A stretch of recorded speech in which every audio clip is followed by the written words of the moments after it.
Gym के मुरक्कबात के अंदर जैसे हमने देखा, ये वाली ब्लैक के अंदर जो आपको नज़र आ रही है, ये वाली इसकी है मून शेप। अब ऊपर हमने गिनती का 7 डाला, उसको थोड़ा सा तिरछा किया और एक नुक्ता दे दिया, तो ये जीम बन गया। आगे हम देखते हैं कि जीम के मुरक्कबात के कैसे कैसे बनेंगे। सिरा, पेवंद और जोड़। इसका जो पेवंद होगा वो एक स्लाइड सी एक लाइन होगी। जैसे कि हम देखें कि हे और जीम को जब हमने मिलाया तो ये वाला इसका तो सिरा आ गया, जो हर्फ मिला है हे वाला। अब आगे ये वाली जो चीज़ है इसकी, ये वाला इसका पेवंद आ गया और ये वाला हर्फ खुद आ गया। इसी तरह काफ और जीम के मिलने से कज ये बनता है। इसी के साथ आपको नज़र आ रहे होंगे हरूफ जिनकी आपने प्रैक्टिस करनी है। ऐन वाला, तहसीन, तकरीब कारी, मखलूत कसर, सुबह, हिज, एहतजाज, इज्तमाई और मजमूई वगैरह। अगला जो हमारा है दाल के मुरक्कबात। इसकी मिसाल के तौर पर इसका जो सिरा पहले इस तरह आएगा, जो भी हर्फ मिलेगा। और ये सिरे के बारे में आपको पहले से इन्फॉर्मेशन हासिल है कि ये लाइन से थोड़ा सा ऊपर उठा कर लिखेंगे। बाकी इसका पेवंद जो यू शेप के अंदर होगा, बाकी जो हर्फ है वो दाल खुद है।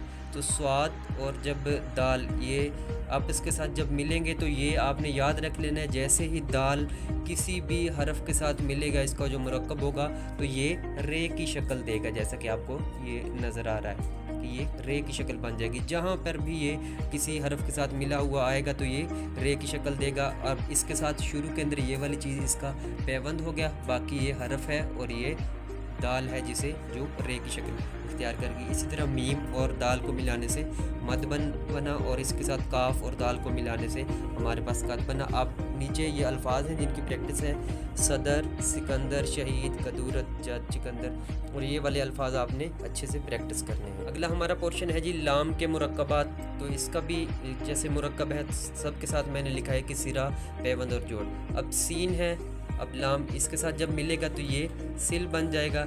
अब इसका जो पेवंद है वो एक तिरछी लाइन होगी, हल्की सी स्लाइड सी। जैसे ऐन, लाम जब ये मिलेगा तो ये तो एक ऐन का हिस्सा सिरा हो गया, बाकी ये तिरछी लाइन है जो मैंने शुरू में लिखा है, तो ये वाला इसका पूरा हर्फ बन जाएगा, अल बन जाएगा। फिर काफ और लाम ये कल, तो इसको आपने कल को हम जब लिखते होते हैं तो ऐसे लिख देते हैं, स्कूलों के अंदर ऐसे लिख देते हैं, तो जो कि बिल्कुल गलत है। तो बिल्कुल इसको स्लाइड से आपने इसकी गुलाई अच्छी से करनी है और ये पूरा हर्फ मिलाना है। अब ये वाला एंगल आपने देखना है कि ये वाला एंगल आपका 45 डिग्री का हो। अब नीचे कुछ अल्फाज हैं जो आपने प्रैक्टिस करनी है। बल, हल, स्पेशल, मंगल, जहल, कुल, और ये वाले अल्फाज हैं, तो इनकी अच्छे से प्रैक्टिस करेंगे तभी जाकर ये बेहतरी आएगी इसमें। अगला हिस्सा हमारा है जी काफ के मुरक्कबात। अब जैसे मैंने काफ लिखा, यहाँ पर ये वाला इसका जी बोट शेप आ गई, बोट शेप, इसको मैंने रेड से लिखा है। फिर इसके साथ छोटा सा अलिफ मिलाया तो ये इसको 45 के साथ एक तिरछा जाविया खींच दिया, एक लाइन लगा दी, जो कि बिल्कुल काफ बन गया। अब यही गाफ भी बन सकता है। इसके मुरक्कबात आगे भी मैंने लिखा है कि ये वाला ये जो बना है इसके साथ 45 का जाविया मुरक्कबात है। तो सिरा, पेवंद, जोड़ ये सब के साथ आएगा। अब पेवंद इस तरह की अलामत होगी यू शेप की, जैसे कि मीम और गाफ को जब हम मिलाएंगे, मैंने गाफ लिखा है, काफ, ये दोनों एक ही शेप होती है तो इसीलिए मीम आ जाएगा, यहाँ पर एक सिरा आ जाएगा। फिर अब ये वाली जो चीज़ है यहाँ पर ये वाला इसका आ जाएगा जी पेवंद आ जाएगा, जो यू शेप के अंदर है, जैसे कि पीछे नज़र आ रहा है आपको। अब गाफ के साथ मिलेगा तो जो मग बन जाएगा, इसी तरह ये जग बन जाएगा। बाकी नीचे अल्फाज हैं जो आपने प्रैक्टिस करनी है। टेक्नोलॉजी, ब्लैक, खुनक, फलक, राइटिंग, जंग, उमंग, वक्त और शक वगैरह।